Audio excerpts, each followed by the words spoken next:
கதையில் கூட படியில் முடிஞ்ச காவியந்தான்.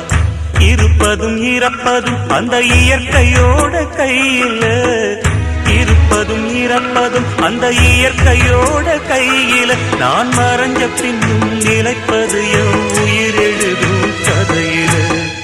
சந்திரனே சூரியனே நட்சத்திர நாயகனே, சந்திரனே சூரியனே நட்சத்திர நாயகனே.